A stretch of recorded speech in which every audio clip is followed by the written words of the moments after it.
大家好，本期视频我们继续分析和预测特斯拉股价在2023年3月14日的走势。首先，我们先来回顾一下特斯拉股价在3月13日走势的基本信息。它的开盘价是167.45，收盘价是174.48，在盘中最高价是在177.35。最低价是在163.91，在盘中它的最高值与最低值之间的幅值是达到了14个点。我们会看到它的收盘价依然是收在了各条均线值的下方。当日的成交量是1.678亿股，是前一个交易日的0.87倍量缩。KD 值我们会看到快线的方向转折向上，开口变小，那这样的信息说明股价出现了向上反转。MACD 开口不变，双线是继续下行，那在零轴的下方呢，出现了较前一个交易日略短的红柱，那这样的信息说明股价的多头趋势在向空头趋势发生转变，因为我们会看到这个快线已经或者即将要下穿这个零轴。好，接下来我们来看看 K 线信息。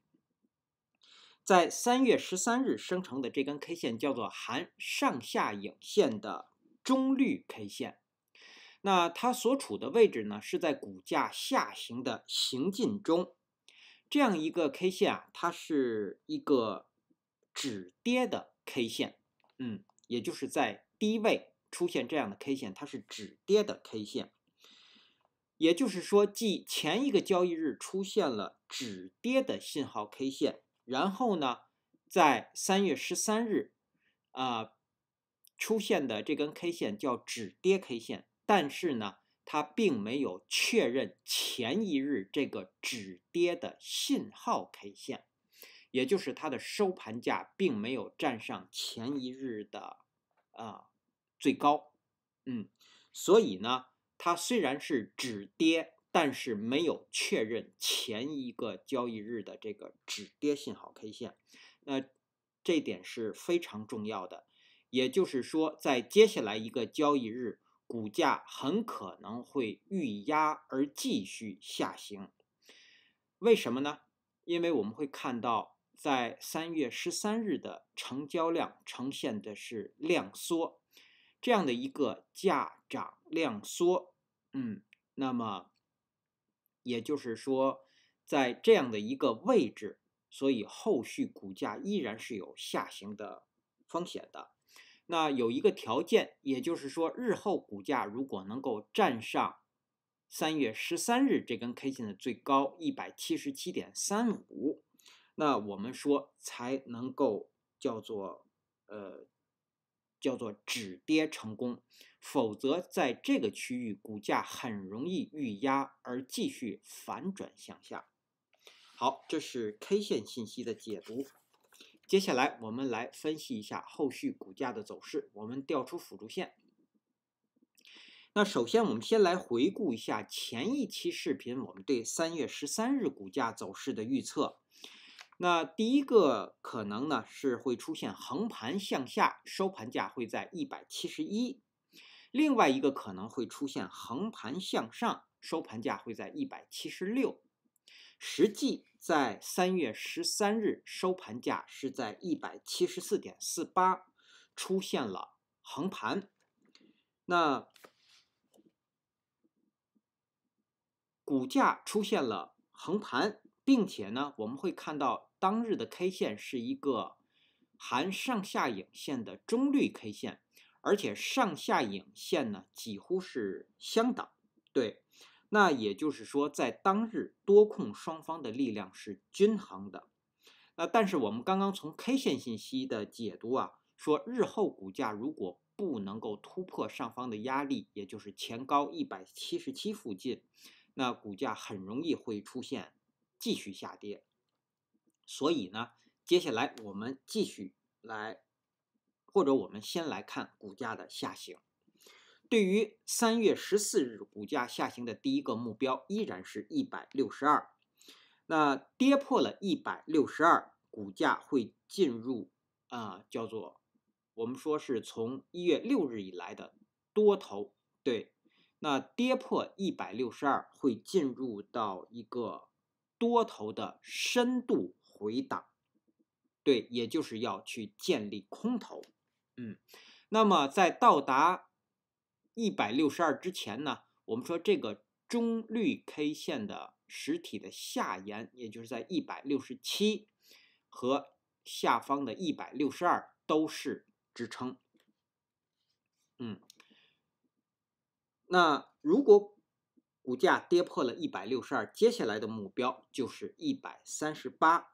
那一旦股价跌破了162，到达了138呢，我们说股价这个K 线的趋势啊，将会确认空头趋势，继续下行。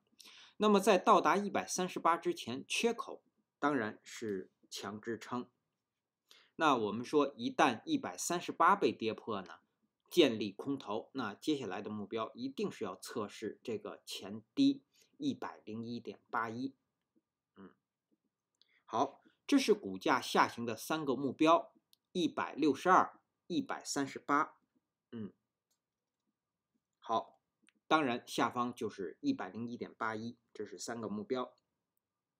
好，那接下来我们来看股价的上行。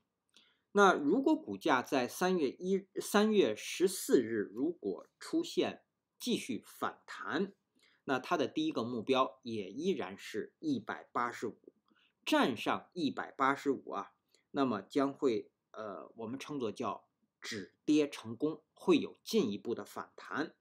那如果继续反弹，接下来的第2个目标就是200关口。那200关口呢，我们说如果站上200关口，将会确认反弹成功，将建立多头的趋势。接下来的目标就是211。那站上211呢，将会确立多头的趋势，而出现一波新的上涨行情。好，这是上方的3个目标：185、200关口，还有211。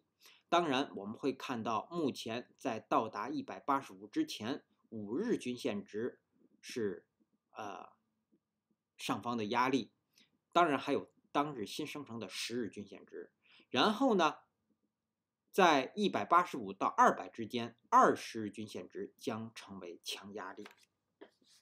好，这是我们分析的股价的下行和上行。那对于3月14日在盘中，我们要关注174，我们上移这条水平线。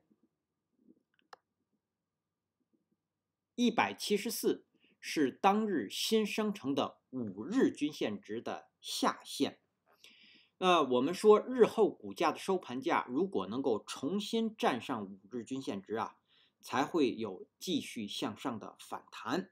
否则呢，股价会在这个地方遇压力而出现继续反转向下。对。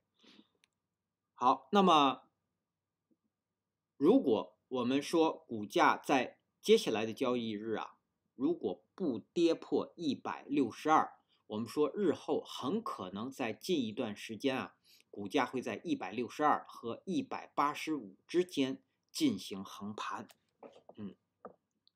好，这是我们对股价后续走势的分析。接下来我们来看看技术上的操作建议和规律。那对于3月13日这根 K 线生成的这根 K 线，我们说现在没有进场抢反弹和进场做多的点位。虽然在3月13日它生成的是一根绿 K， 并且在日内也是出现了反弹，那很有可能我们会认为日后会继续反弹。但是现在有一个条件不足，就是这个成交量是呈现的量缩。那目前是价涨，我们指的是收盘价，价涨量缩，这个时候股价是很容易遇压而反转向下的。那我们说具备这样的条件，同时还有一个条件，就是目前股价是在下行的走势当中，所以目前不具备进场抢反弹的条件，是不可以进场的。好，那这是我们对抢反弹和做多的技术上的操作建议。那我们在这里想再补充说明一下，在3月14日啊，如果开盘之后股价在5日均线值这个地方遇到压力而出现下行，那我们认为很容易在这个地方会出现一根实体长红 K 线。对，好，那接下来我们再来看空头。空头我们只讨论空头，不做空头的操作建议。在3月14日，空头会在174这个位置进场或者加仓，那它的目标是154，也就是这个缺口的上沿。回补位是185。所以我们会看到，如果股价继续反弹啊，185将是多头的目标。一旦股价能够站上185啊，我们刚刚在分析的部分已经说了，将会确认这个股价反弹成功，对，会有进一步的反弹，对，或者说我们叫止跌成功，实际上更准确的说应该是止跌成功，站上185是止跌成功，然后会有进一步的反弹。好，这是我们对技术上的操作建议和规律的描述或者是说明。那接下来我们来看看3月14日开盘之后的压力位和支撑位。首先到来的压力位是当日新生成的5日均线值，是在174到176之间。第二个压力位是当日新生成的10日均线值，是在184到185之间。第三个压力位是当日新生成的20日均线值，是在194附近。好，下方的支撑，第一个支撑是前一日 K 线实体的下沿，是在167，然后第二个支撑是162。第三个支撑是154，是这个缺口的上沿。好，那基于以上这些信息的解读和分析啊，我们给出3月14日股价走势的预测。我们预测的第一个可能，股价很可能会出现下行。如果出现下行，它将是低开盘，然后股价最高会到达174。最低下方会到达165.5，收盘会收在168附近。那准确的说呢，它是一个横盘向下，对。好，那么横盘向下，然后它的条件是在当日股价是不可以高于174的。那满足了这个条件，才会出现这样一个横盘下行。那另外一个可能呢，我们认为股价很有可能会出现继续反弹。如果是继续反弹，那股价将是高开盘，或者是一个小幅的低开盘，然后股价在盘中最低会回踩到171。上方最高会到达182，收盘会收在179附近。那它的条件是当日在盘中股价是不可以低于170的，满足了这个条件才会出现这样的继续反弹。好，以上是我们对特斯拉股价在2023年3月14日走势的分析和预测。谢谢大家的收听收看，同时也向各位会员朋友的赞助表示感谢，谢谢大家。